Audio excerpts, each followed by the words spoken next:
Hi hello welcome back to my channel. నేను మీ రాజేష్ పిల్లడ. ఈ వీడియోలో నేను కర్ణాటకలో ఉన్న గోకర్ణకి ట్రావెల్ చేయబోతున్నాను. సో ఈ వీడియోలో గోకర్ణ యొక్క ఫుల్ డీటెయిల్స్ ఎక్స్ప్లెయిన్ చేస్తాను. వీడియోని చివరి దాకా చూడండి.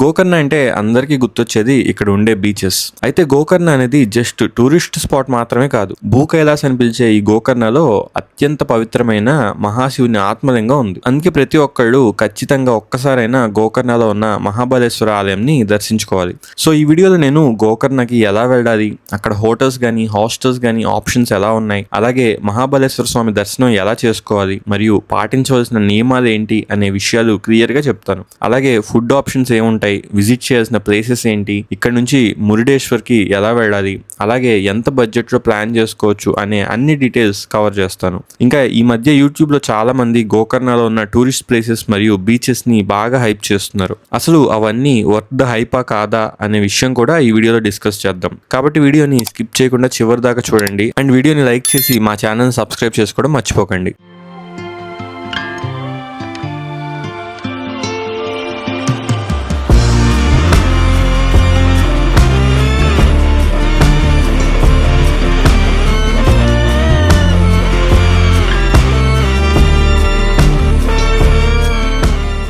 ఫస్ట్ ఆఫ్ ఆల్ గోకర్ణ ఎలా రీచ్ అవ్వాలో చూద్దాం. గోకర్ణ కర్ణాటక రాష్ట్రంలో కోస్టల్ కర్ణాటక బెల్ట్ లో ఉంది. ఆంధ్ర తెలంగాణ రాష్ట్రాల నుంచి గోకర్ణ చేరుకోవాలంటే మనకి 3 ఆప్షన్స్ ఉన్నాయి. ఇక్కడికి బస్, ఫ్లైట్ ఆర్ ట్రైన్ లో చేరుకోవచ్చు. ఫస్ట్ ఆఫ్ ఆల్ బస్సెస్ గురించి మాట్లాడుకుందాం. గోకర్ణకి మేజర్ సిటీస్ అయిన హైదరాబాద్, బెంగళూరు, మైసూర్ లాంటి ప్లేసెస్ నుంచి డైరెక్ట్ బస్సెస్ అయితే దొరుకుతాయి. ఇవన్నీ మీరు బస్ బుకింగ్ యాప్స్ తో చూసుకొని బుక్ చేసుకోవచ్చు. ట్రైన్స్ గురించి చెప్పాలంటే గోకర్ణకి వెళ్ళాలంటే డైరెక్ట్ గా ట్రైన్స్ అయితే లేవు. మన తెలుగు రాష్ట్రాల నుంచి వెళ్లే వాళ్ళు ట్రైన్ లో హుబ్లీ చేరుకొని అక్కడ నుంచి బస్ ఆర్ టాక్సీలో గోకర్ణ చేరుకోవచ్చు. ఇక్కడ గోకర్ణ రోడ్ అనే రైల్వే స్టేషన్ ఒకటి ఉంటుంది, కానీ చాలా చిన్నది అండ్ అక్కడికి ట్రైన్స్ అయితే ఉండవు.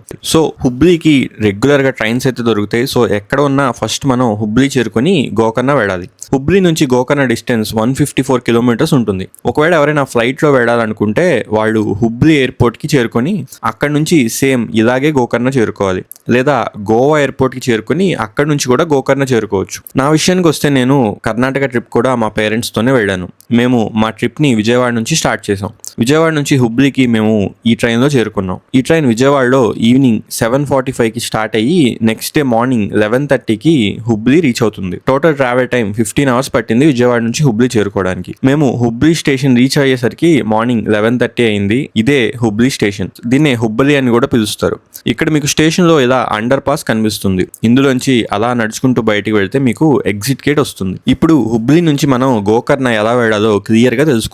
కొంచెం జాగ్రత్తగా చూడండి. హుబ్లీ నుంచి గోకర్ణ డిస్టెన్స్ పైన చెప్పినట్టు 154 కిలోమీటర్లు ఉంటుంది. ట్రావెల్ టైం అప్రాక్సిమేట్లీ 5 అవర్స్ పడుతుంది. ఇక్కడికి టాక్సీలో వెళ్ళాలంటే టాక్సీకి 5,000 నుంచి 6,000 దాకా ఛార్జ్ చేస్తారు. ఒకవేళ ఎవరైనా బడ్జెట్ లో వెళ్ళాలి అనుకుంటే బస్ ప్రిఫర్ చేయండి. హుబ్లీ రైల్వే స్టేషన్ నుంచి హుబ్లీ బస్ స్టాండ్ కి 5 కిలోమీటర్స్ దూరం ఉంటుంది. మీరు హుబ్లీ స్టేషన్ నుంచి బయటికి వస్తే మీకు హుబ్లీ బస్ స్టాండ్ కి ఆటోస్ దొరుకుతాయి. ఈ ఆటో అతను మాకు 150 రూపీస్ ఛార్జ్ చేశారు. అలా ఒక 5 కిలోమీటర్స్ దూరం వెళ్ళాక మనకి హుబ్లీ బస్ స్టాండ్ అయితే వచ్చింది. బస్ స్టాండ్ అయితే చాలా క్లీన్ గా ఉంది అండ్ రీసెంట్ గా రెనోవేట్ చేశారు. చాలా బాగుంది. హుబ్లీ బస్ స్టాండ్ లో టిఫిన్ చేసాము అండ్ టిఫిన్ అయితే సూపర్ టేస్టీగా ఉంది. ఎంతైనా కర్ణాటకలో టిఫిన్స్ టేస్ట్ అయితే మామూలుగా ఉండదు. అయితే ఇక్కడ నుంచి గోకర్ణ వెళ్ళాలంటే మీకు డైరెక్ట్ బస్సెస్ అయితే ఉంటాయి, బట్ చాలా తక్కువ ఉంటాయి బస్సెస్. దొరికితే లక్కీ అనే చెప్పొచ్చు. సో డైరెక్ట్ బస్ కోసం వెయిట్ చేయకుండా హుబ్లీ నుంచి అంకోలా వెళ్లే బస్సెస్ ఎక్కండి. అంకోలా నుంచి మళ్ళీ గోకర్ణ వెళ్లే బస్ ఎక్కాలి. ఈ అంకోలా వెళ్లే బస్సెస్ అయితే చాలా ఫ్రీక్వెంట్ గా దొరుకుతాయి. మేమైతే మధ్యాహ్నం 12 గంటలకి బస్ ఎక్కి స్టార్ట్ అయ్యాం అండ్ మాకు total 531 rupees for 3 people charge చేశారు. అంటే పర్ పర్సన్ 177 రూపీస్ అనమాట. ఈ రోడ్ అంతా అయితే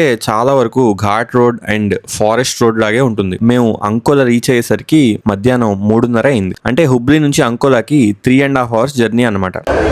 ఇప్పుడే అంకోలా స్టేషన్ దగ్గరికి వచ్చాం. అంకోలా బస్ స్టాండ్ లో ఉన్నాం. ఇక్కడ నుంచి మేము గోకర్ణ వెళ్ళే బస్ ఎక్కాలి. బస్ కోసం వెయిట్ చేస్తున్నాను. అంకోలా నుంచి మనం ఇప్పుడు వెళ్ళేటప్పుడు గోకర్ణ వెళ్ళాలి. అయితే ఈ గోకర్ణ బస్సెస్ కి టైమింగ్స్ ఉంటాయి. ఇక్కడ హాఫ్ అన్ అవర్ కి ఒకటి ఉంటాయి. సో బస్ కోసం కొంచెం వెయిట్ చేయాల్సి రావచ్చు. ఇక్కడ ఒక ఇంపార్టెంట్ పాయింట్ ఏంటంటే కొన్ని బస్సెస్ గోకర్ణ బైపాస్ అంటారు, అవైతే ఎక్కకండి. అవి మిమ్మల్ని మెయిన్ రోడ్ మీద దింపేసి వెళ్ళిపోతాయి. అక్కడ నుంచి మళ్ళీ ఆటో ఆర్ బస్ పట్టుకొని వెళ్ళాలి, which is not at all preferable. Gokarna bus stand కి వెళ్లే బస్సెస్ మాత్రమే ఎక్కండి. ఫైనల్ గా బస్ వచ్చింది అండ్ ఆ బస్ ఎక్కి గోకర్ణ చేరుకున్నాం. అంకోలా టు గోకర్ణ ఒక 1 hour అయితే పట్టింది. మేము గోకర్ణ రీచ్ అయ్యేసరికి ఈవినింగ్ 5 PM అయింది. గోకర్ణ గురించి చెప్పాలంటే ఈ ఊరు మొత్తం చాలా పాతకాలం ఊరులా కనిపిస్తుంది అండ్ ఇక్కడ హోటల్స్ కూడా అలాగే ఉంటాయి. So too clean and premium hotels అయితే ఎక్స్పెక్ట్ చేయకండి. మంచి మంచి హోటల్స్ ఉంటాయి, but they are too costly. 4,000 per night దాకా ఛార్జ్ చేస్తారు. సో డీసెంట్ గా హోటల్స్ కావాలి అంటే మనకి 1,200 to 2,000 దాకా ఛార్జ్ చేస్తారు. నేను బుక్ చేసిన హోటల్ బస్ స్టాండ్ నుంచి జస్ట్ 2 minutes వాకింగ్ డిస్టెన్స్ లోనే ఉంది. అలాగే ఇక్కడ నుంచి టెంపుల్ కూడా జస్ట్ 700 meters దూరంలోనే ఉంది. అయితే నేను నా హోటల్ ని booking.com లో రేటింగ్స్ చూసి బుక్ చేసుకున్నాను. ఇక్కడ నాన్ ఏసీ రూమ్ కాస్ట్ వచ్చేసి 1,300 రూపాయలు ఛార్జ్ చేశారు. అదే ఏసీ రూమ్ అయితే 2,500 రూపీస్ ఛార్జ్ చేస్తున్నారు. హోటల్లో మాకు ఈ రూమ్ ఇచ్చారు. ఈ రూమ్ కి నేనైతే అంత సాటిస్ఫై అవ్వలేదు. ఇక్కడ బుక్ చేయడానికి మెయిన్ రీజన్ ఏంటంటే ఈ rooms bus stand and temple కి దగ్గరగా ఉన్నాయని, బట్ నాట్ వర్తీ అనే చెప్పాలి. అలాగే ఇక్కడ చాలా home stays and resorts and hostels కూడా ఉంటాయి. రిసార్ట్స్ కాస్ట్ వచ్చేసి 3,000 రూపీస్ నుంచి స్టార్ట్ అవుతాయి. ఎవరైనా సింగిల్ గా వస్తే ఇక్కడ హాస్టల్స్ బెస్ట్ ఆప్షన్, అవే ప్రిఫర్ చేయండి. ఫ్యామిలీస్ తో వచ్చేవాళ్ళు కొంచెం రివ్యూస్ చూసుకొని బుక్ చేసుకోండి అండ్ ఏసీ ఉందా లేదా చూసుకొని బుక్ చేసుకోవడం మంచిది. అండ్ ఇక్కడ అన్ని హోటల్స్ లో చెక్అవుట్ టైం మధ్యాహ్నం 12 గంటలకి. లోకల్ ట్రాన్స్పోర్టేషన్ గురించి చెప్పాలంటే ఇక్కడ మీకు బైక్స్ రెంట్ కి దొరుకుతాయి. పర్ డే 600 నుంచి 700 రూపీస్ దాకా ఛార్జ్ చేస్తున్నారు అండ్ ఫ్యూయల్ కాస్ట్ మనమే చూసుకోవాలి. సింగిల్ గా వచ్చేవాడికి ఇది బెస్ట్ ఆప్షన్ అని చెప్పొచ్చు. అలాగే మీరు ఎక్కడికి వెళ్ళాలన్నా ఆటోస్ దొరుకుతాయి. ఇక్కడ ఆటోస్ అయితే చాలా ఎక్కువే ఛార్జ్ చేస్తున్నారు. మా ప్లాన్ ప్రకారం మేము గోకర్ణలో ఓన్లీ 1 day ఉండబోతున్నాం. సో ఈ టైంలో ఇక్కడ ఉండే famous beach and most importantly Mahabaleshwar temple visit చేయాలి అనేది నా ప్లాన్. రూమ్ కి రాగానే కొంచెం ఫ్రెష్ అయ్యి ఇక్కడ బాగా ఫేమస్ అయిన బీచ్ చూడడానికి స్టార్ట్ అయ్యాను. గోకర్ణలో మొత్తం 5 beaches ఉన్నాయి. అవే Om Beach, Kudle Beach, Paradise Beach, Half Moon Beach and Gokarna Main Beach. ఈ బీచెస్ తో పాటు మనం విజిట్ చేసిన most famous and important place ఇక్కడ ఉండే మహాబలేశ్వర స్వామి టెంపుల్. చాలా ప్రాముఖ్యమైన ఆలయం ఇది. ఇక్కడ శివుని ఆత్మలింగం ఉంది, అందుకే అందరూ తప్పనిసరిగా దర్శనం చేసుకోవాలి.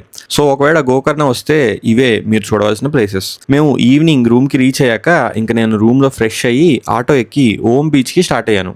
ఇప్పుడే గోకర్ణ వచ్చాము, రూమ్ చెక్ ఇన్ అయ్యి నేనైతే ఇప్పుడు ఓం బీచ్కి వెళ్తున్నాను. ఇదే నేను హోటల్. ఆటో ఎక్కాను, 250 అంట. కిतना కిలోమీటర్?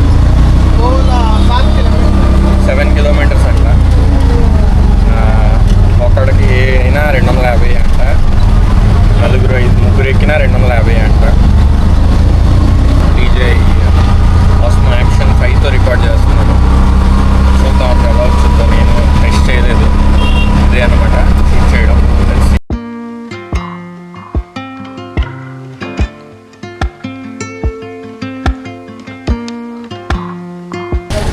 ఇప్పుడే దిగాను, ఓం బీచ్కి వచ్చాను. ఇక్కడ దింపాడు, వెనకాల ఆటో స్టాండ్ ఉంది కదా అక్కడ దింపేశాడు. ఆటోలో నాకు 200 రూపాయలు ఛార్జ్ చేశారు నా ఒక్కడికి. ఇక్కడికి చేరుకున్నాక ఇక్కడ నుంచే మీరు ఓం బీచ్ అండ్ కుడ్లే బీచ్ కూడా కవర్ చేయొచ్చు. పదండి ఫస్ట్ ఓం బీచ్కి వెళదాం. ఇలా మెట్లు దిగితే వెళ్ళాలి.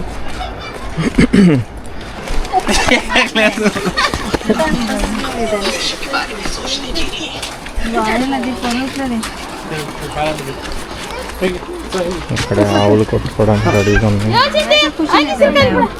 ఇక్కడ షాప్స్ ఉన్నాయి. ఇక్కడ నుంచి కనిపిస్తుంది కదా అదే ఓం బీచ్. కనిపిస్తుందా బీచ్? ఇదే ఓం బీచ్.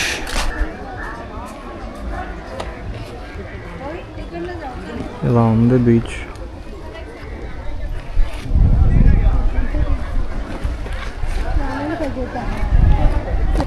ఇక్కడి నుంచి అయితే చూడడానికి మామూలుగానే ఉంది. అసలు ఏంటో ముందుకెళ్ళి చూద్దాం.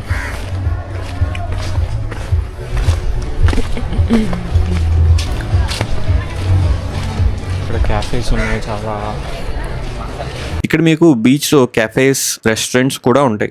ఈ ఓం బీచ్ అనేది ఏరియల్ వ్యూలో చూస్తే ఓం షేప్లో కనిపిస్తుంది, అందుకే దీని పేరు ఓం బీచ్ అని పిలుస్తారు. మీకు ఒకవేళ మిగిలిన బీచెస్ కూడా చూడాలి అంటే ఫెర్రీలో వెళ్ళొచ్చు. వీళ్ళు ఈచ్ పర్సన్కి 500 రూపీస్ ఛార్జ్ చేస్తారు. వచ్చాం ఓం బీచ్కి. నిజం చెప్పాలంటే నా ఫోన్లోనే బాగా వస్తున్నాయి వీడియోస్, ఐఫోన్లో. కెమెరా కన్నా. ఇట్ ఇస్ డిసప్పాయింటెడ్, బట్ చూద్దాం. సౌండ్స్ వినిపిస్తున్నాయా? వెనకాల సన్సెట్ అవుతుంది ఆన్ ద బీచ్.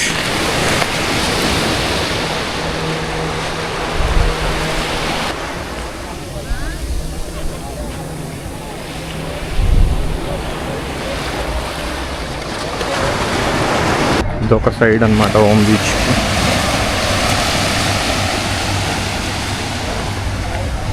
అలా చివరి దాకా వెళ్ళాను. చివరి దాకా వెళ్ళి మళ్ళీ వెనక్కి అవుతున్నాను. ఫారినర్స్ ఉన్నారు చాలామంది. But okay, any normal beach will have the same views. So చూసుకొని టైం ఉంటే రండి. టైం ఉంది పక్కాగా చూడాలి అనుకుంటే రండి. అంత గొప్పగా ఏం లేదు, అంత క్లీన్గా కూడా లేదు బీచ్ ఏమి. It's just normal.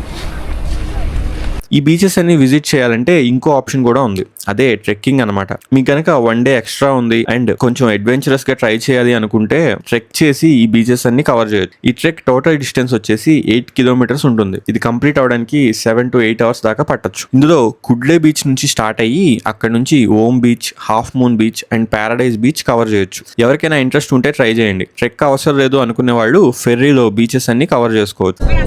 కూర్చున్నాను ఇక్కడ రాక్స్ మీద, రాక్స్ ఉన్నాయి.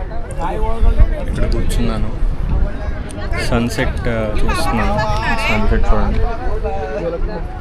నేనైతే ఓమ్ బీచ్ రీచ్ అయ్యేసరికి నాకు 6 PM అయిపోయింది అండ్ నేను వెళ్ళేసరికి సన్సెట్ అవుతుంది. సో నేను ఆ సన్సెట్ చూసుకొని ఓమ్ బీచ్ ఒకటే విజిట్ చేశాను. అలా బీచ్ మొత్తం తిరిగి చూశాను అండ్ సన్సెట్ కూడా విజిట్ చేసుకొని రూమ్ కి రీచ్ అయ్యాను. దీంతో మన డే 1 అయితే కంప్లీట్ అయింది.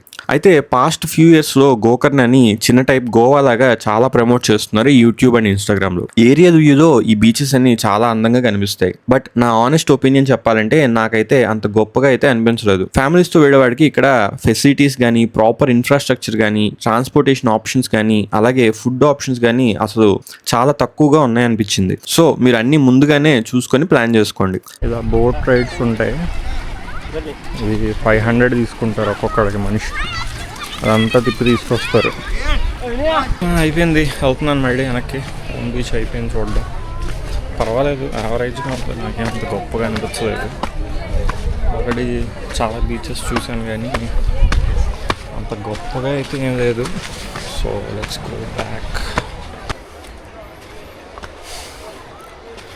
మళ్ళీ పైకి వెళ్ళిపోవాలి. ఓకే, మళ్ళీ ఆటో ఎక్కాను. 250 అంట. అసలు ఎవరు తగ్గమన్నారు, అందరూ కలిసి ఒకే రేట్ చెప్తున్నారు.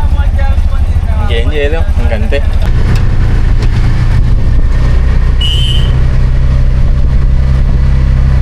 బీచ్ ఎలా ఉంది అంటే నాకైతే యావరేజ్గా అనిపించింది. అంత గొప్పగా ఏం లేదు.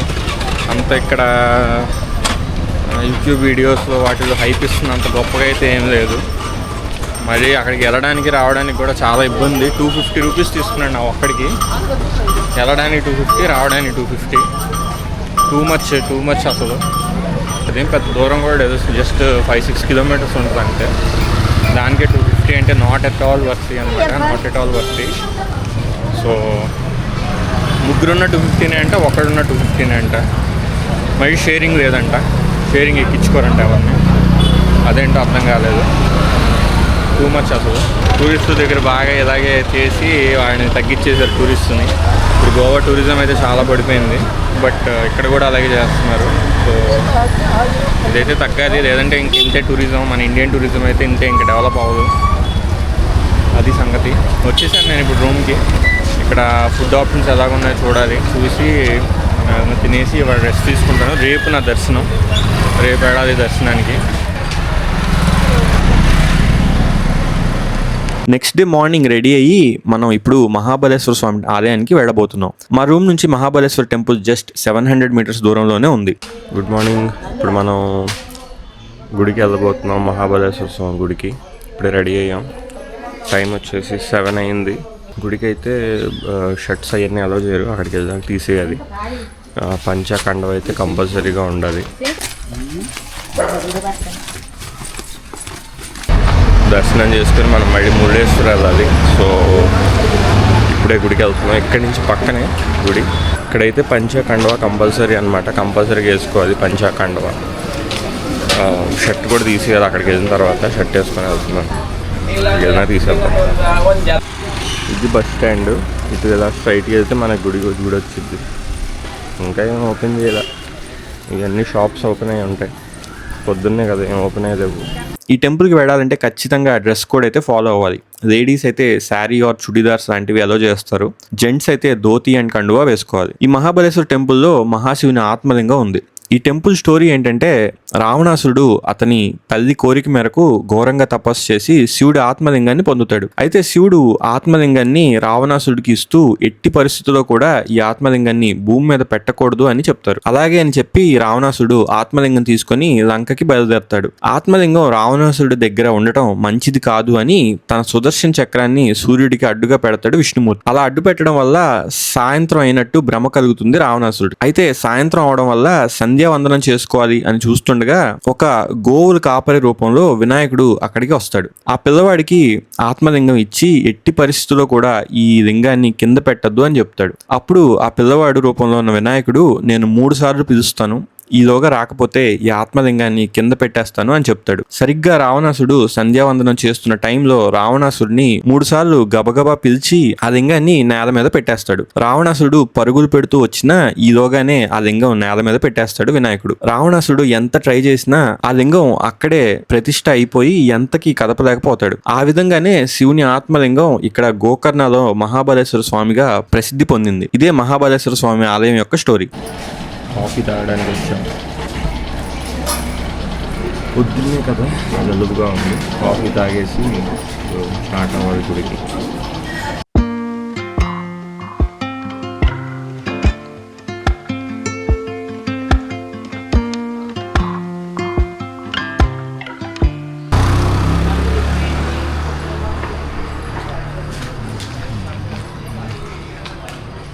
పోతు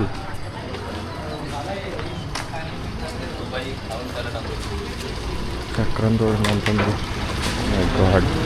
పెద్దది రథం.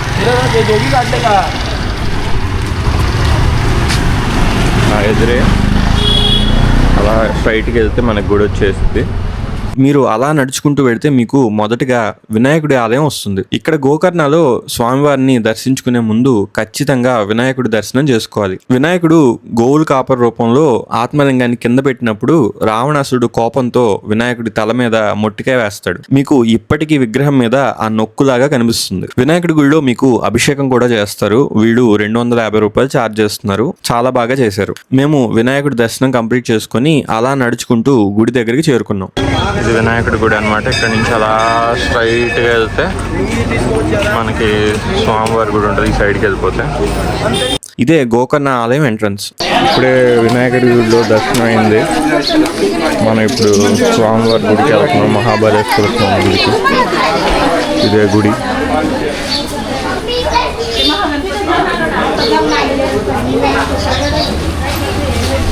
ఎంట్రన్స్ అనమాట. ఇలా వచ్చి ఇలా వెళ్తే ఇటువైపు స్పెషల్ ఎంట్రీ దర్శనం. ఇక్కడ గోపురం కనిపిస్తుంది చూసారా.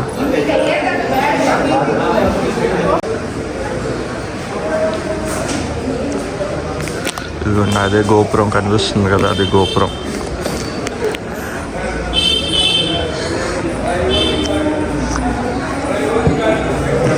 ఇది సెకండ్ ఎంట్రన్స్ అనమాట. స్పెషల్ దర్శనం వాళ్ళకి, అభిషేకాలు వాళ్ళకి ఇది దర్శనం. ఇక్కడేమో అందరూ వెయిట్ చేస్తున్నారు స్నానం కోసం. గుళ్ళో కూర్చొని ఉన్నాం అభిషేకం కోసం. అదిగో అక్కడ గోపురం కనిపిస్తుంది కదా, అదే గోపురం. అటు దర్శనం లైన్ అన్నమాట. మనం అభిషేకం దర్శనం కోసం వెయిటింగ్. ఇక్కడ మేము రుద్రాభిషేకం టికెట్స్ తీసుకున్నాం. టికెట్ అయితే 1000 రూపీస్ ఛార్జ్ చేశారు ఫ్యామిలీ మొత్తానికి. ఇక్కడ మనకి ఒక పురోహితుడు వచ్చి మొత్తం పూజ అంతా చేయిస్తారు. మాకు దర్శనం అయితే చాలా బాగా జరిగింది అండ్ పూజ కూడా చాలా బాగా జరిగింది. పూజకి టైం పడుతుంది, బట్ దర్శనంకి అయితే జస్ట్ 15 minutes లోనే కంప్లీట్ అయిపోయింది. డైరెక్ట్ గా గర్భగుడిలోకి తీసుకెళ్లి దర్శనం అలాగే రుద్రాభిషేకం చేయిస్తారు. ఇక్కడ స్వామివారు మనకి ఈ విధంగా దర్శనం ఇస్తారు. ఇలా ఉండే పాను మట్టంలో చేయి పెడితే లోపల స్వామివారి ఆత్మలింగం కనిపిస్తుంది. ఆ ఆత్మలింగం యొక్క అంచు మాత్రమే మనకి బయటకు కనిపిస్తుంది. కనిపిస్తుంది. మనమే స్వయంగా స్వామివారికి అభిషేకం చేసి తాకి దర్శనం చేసుకోవచ్చు. అలాగే ఇక్కడ బయటికి వస్తే మనకి అమ్మవారి ఆలయం కూడా కనిపిస్తుంది. అక్కడ కూడా దర్శనం చేసుకోండి. ఇక్కడికి వెళ్తే అమ్మవారి ఆలయం ఉంటుంది. ఇదే అమ్మవారి ఆలయం. ఇక్కడ కూడా దర్శనం చేసుకోండి.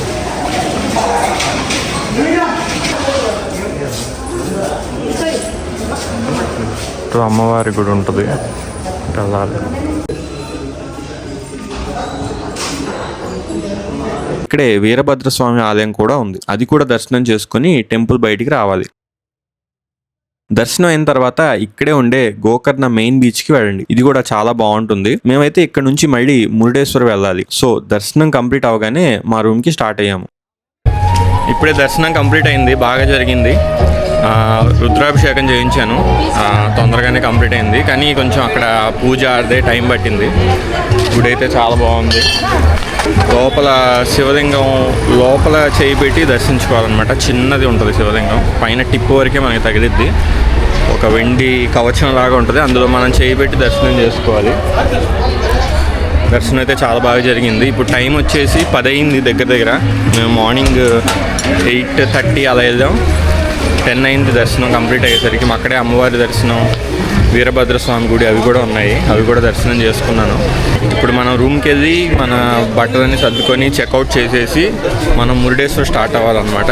పదండి, వెళ్ళి రూమ్లో బట్టలన్నీ సర్దేసుకొని చెక్అవుట్ చేసేసి మనం మురుడేశ్వర్ స్టార్ట్ అవుతాం. మా రూమ్ చెక్అవుట్ చేసి ఇక్కడ నుంచి మేము మురుడేశ్వర్ స్టార్ట్ అయ్యాము. గోకర్ణ నుంచి మురుడేశ్వర్కి ఎలా వెళ్ళాలి, అక్కడ ఏమేమి ఎక్స్ప్లోర్ చేయాలి, ఇక్కడ నుంచి మళ్ళీ ఉడిపి ఎలా చేరుకోవాలి అనే చాలా డీటెయిల్స్ నెక్స్ట్ వీడియోలో చెప్తాను. నాకైతే ఈ ఎంటైర్ కర్ణాటక ట్రిప్ లో ఉడిపి నా ఫేవరెట్ అనే చెప్పాలి. సో ఆ డీటెయిల్స్ అన్ని అప్కమింగ్ వీడియోస్ లో వస్తాయి. So stay tune to our channel. Video post చేయగానే మీకు నోటిఫికేషన్ రావాలంటే పక్కనే ఉన్న బెల్ ఐకాన్ ని క్లిక్ చేసుకోవడం మర్చిపోకండి. Thank you so much for watching our video.